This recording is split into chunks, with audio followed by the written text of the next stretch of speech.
Oh, Jerica, anak. Bakit ka umiiyak? Bakit kasi kailangan mo pang lumayo?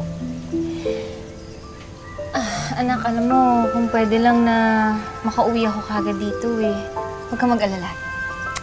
Sa graduation mo, pangako ko sa'yo, ako magsasabit ng medalya mo. Ha? Oo nga. Sa graduation, nandun ka. Paano sa araw-araw? At naman kasi kailangan mo pang pumunta doon, di ka nalang pumirmi dito. Maghahanap na lang ako ng pangalawang trabaho.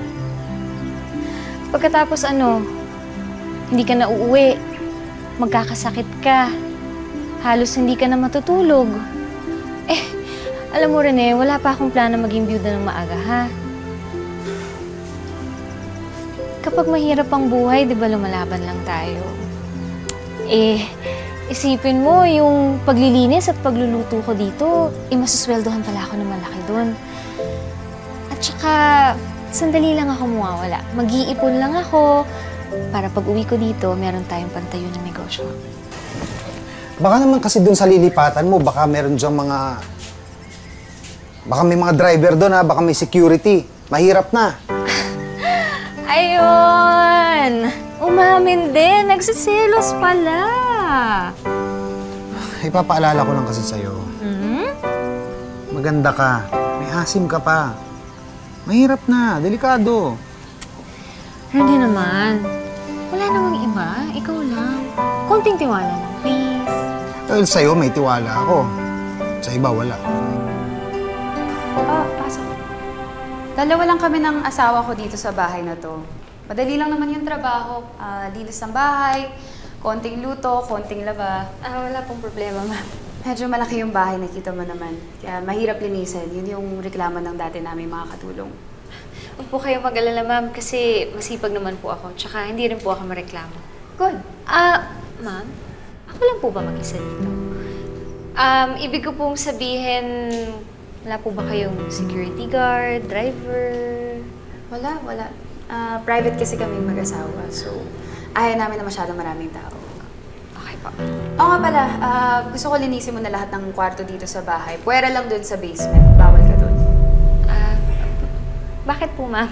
Pwede ba, Amanda? Ayoko na masyadong maraming tanong. Pati yung Sir Elmo mo ayaw ng masyadong maraming tanong, ha? Ayun na ata siya.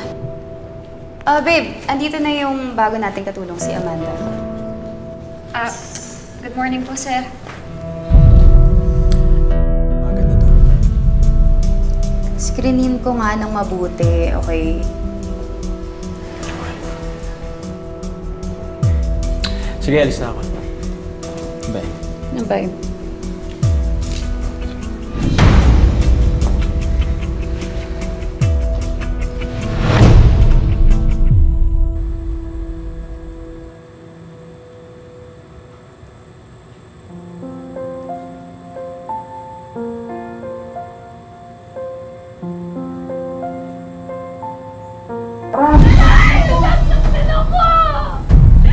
Si ma'am yun na. Nasaktan ako, babe! Ano ba? Sabi ko masakit. Hindi ko sinabi na tumigil ka. Tama na! Ayoko ka na! Pinapakoy ko na ako. Tama na! Ayoko ka na!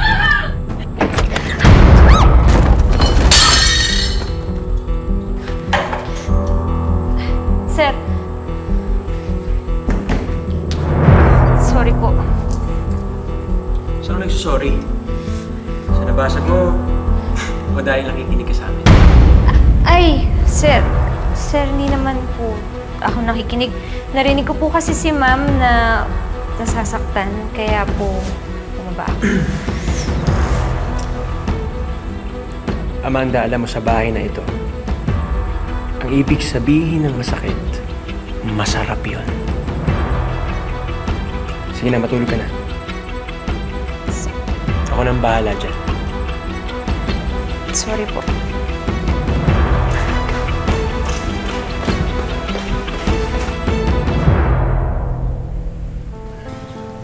May edad na yung kinuha kong katulong, ha? Baka pati yun, manyakin mo pa. Ano ka ba naman? Alam mo namang di ako napatol sa may edad, di ba? Totoo naman eh, kaya nga sila nagsisilayasan kasi hinaharot mo. O, de sige, ganito na lang. Uwi ka na lang ng maaga mamaya para ikaw na lang haharutin ko. Hmm? Sira ulo ka.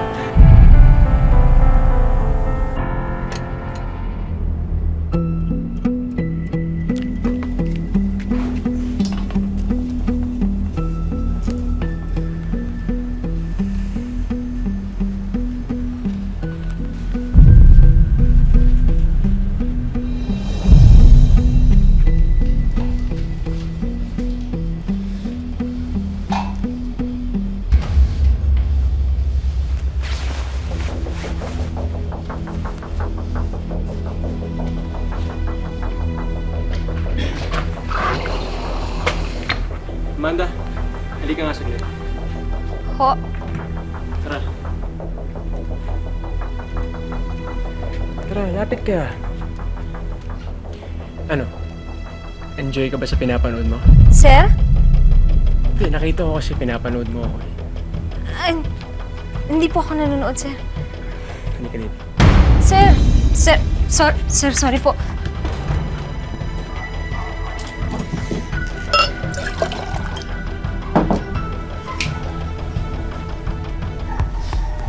Ano, Amanda?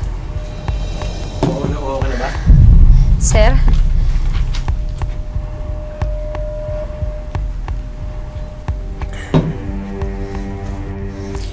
Pinapanood mo pala ako kanina. Sir, hindi ko napadaan lang po ako. Parang kinakabahan ka yata. Relax! Huwag ka matakot. Alam mo, sanay na rin naman ako na tinitignan ako ng mga tao. Kasi alam mo na, medyo gwapo tayo.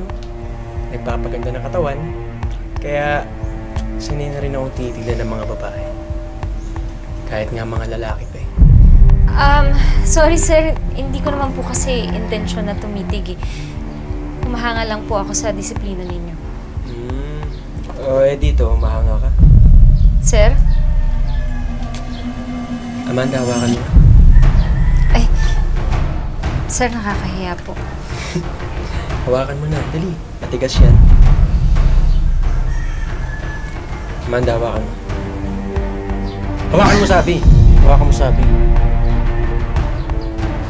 Yan. Di ba? Matigas? Anong nangyayari dito?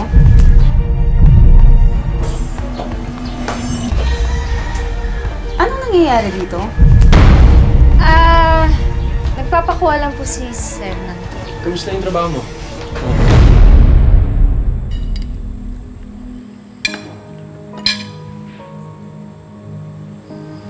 Tapatin mo nga ako, Amanda. Trip mo ba ang asawa ko? Ma'am? Babae ka. Babae rin ako. Hindi naman ako bulag eh. Kaya sagutin mo ang tanong ko. Type mo ba ang asawa ko? Naku ma'am, hindi po talaga. Ma'am, pangako, trabaho lang po ang gusto ko. Yun lang po. Huwag kang mag-alala. Hindi naman kita pinapalayas eh. Pero, oras na asawa ko ang trinabaho mo, sinasabi ko sa'yo, papakulong kita. Ma'am, may asawa naman din po ako. At saka mahal ko po yung trabaho ko. Hindi po ako gagawa ng gulo. Well, sa bagay, tignan mo naman ako. Tapos tignan mo yung sarili mo. Siguro naman hindi ka papatuloy ng asawa ko, no? Magbukas ka nga ng delata. Hindi ako natutuwa sa ulo eh.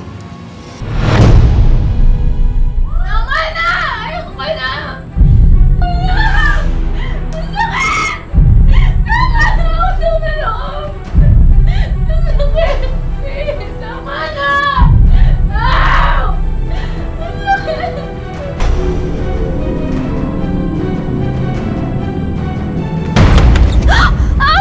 Sino ka?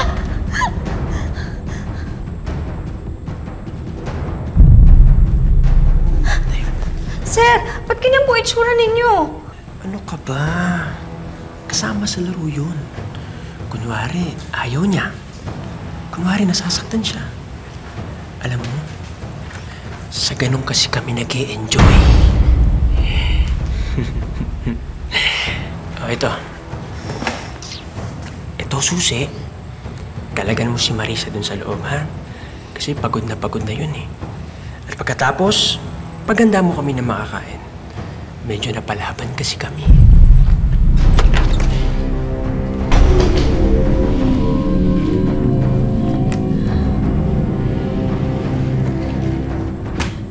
Ma'am? Ma'am?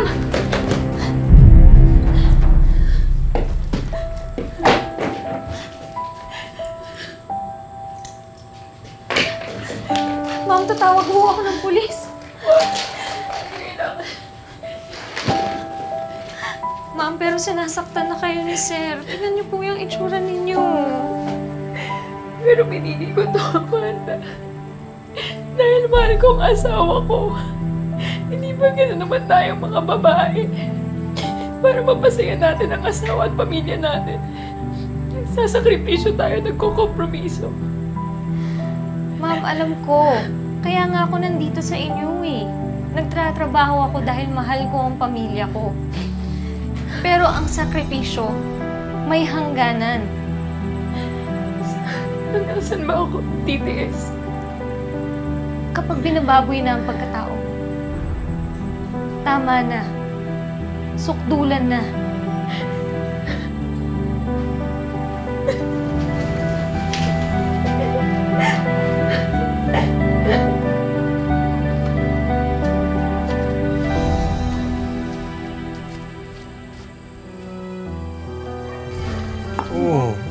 Papapilit ka pa ba? Wala ako sa mood. Sa tingin mo, may pakialam ako. Pag gusto ko, gusto ko. Tsaka asawa kita, di ba? Trabaho mo na paligayahin ko. Ma'am! Ano ba? Pero hindi kasama doon na babuyan mo ko. Ah, ganon. Matigas na ulo mo ngayon. Ha? Alam mo, maghanap ka na ng ibang babae na bababuyan mo. Dahil tapos na ako sa'yo. Sabi mo? Ano sabi mo? Tapos ka na sa akin? Ito nga pala yung gusto mo, no? Yung nagkakasakitan pa tayo. Bumatay ka na! Patay ko na, ha? Huwag mo ako ilagyan! Huwag mo ako ilagyan! Mama, please, please! Ikaw ang mamamatay ngayon. Wag, please! Mama, please, wag!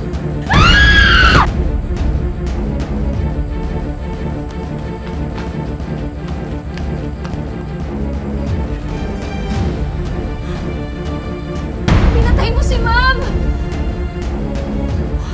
Hoy! Saan pupunta?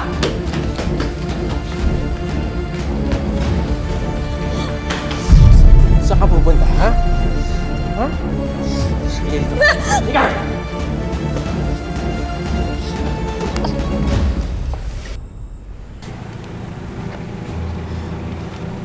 Sir, di ko po talaga alam kung paano niya po ito nagawa. Di ko alam kung ba't siya tumalon. Di ko po alam kung ba't siya nagpakamatay. Saan niyo ba nakita tong suicide note na to? Nakita ko lang po yan sa kwarto namin eh. Nakalagay kasi dito sa suicide note ng asawa mo. Lubog siya sa utang. Pati mga ipon niyo, naubos na raw. Marisa, sana sinabi mo. Papatawad naman kita eh.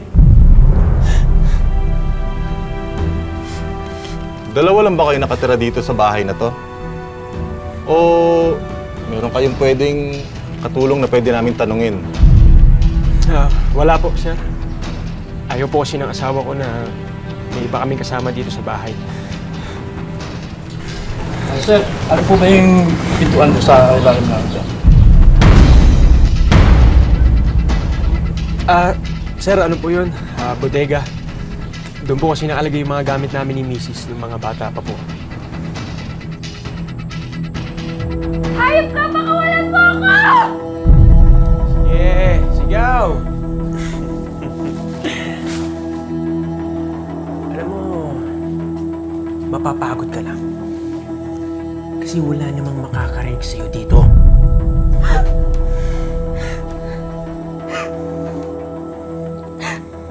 Alam mo, demonyo ka! Demonyo ka dahil pinatay mo si Ma'am Marisa! Alam mo, di ko naman sinasadya, di ba? pagalitin. Mag-isa na nga lang ako eh. Wala na akong kasama sa buhay. Pero, buti na lang, andito ka na. Namalengke pala ako kanina. Bumili ako ng mga gulay. Demonyo ka!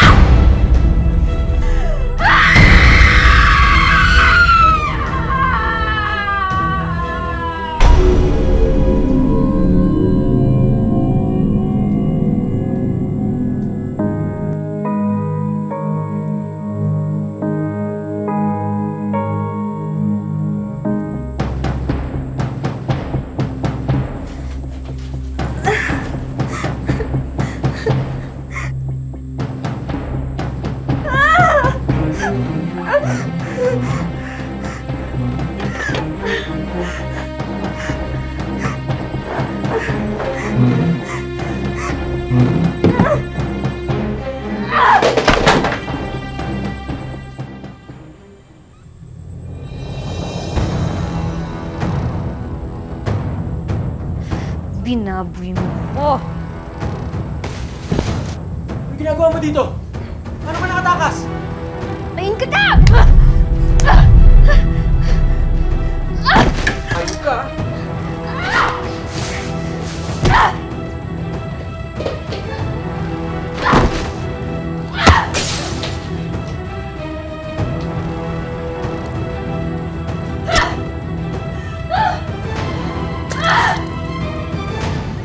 Nakakarami na kayo. Ay, balik lang kayo pagka ubos na. Tay, bakit wala si nanay? Sabi niya punta siya sa graduation ko, di ba?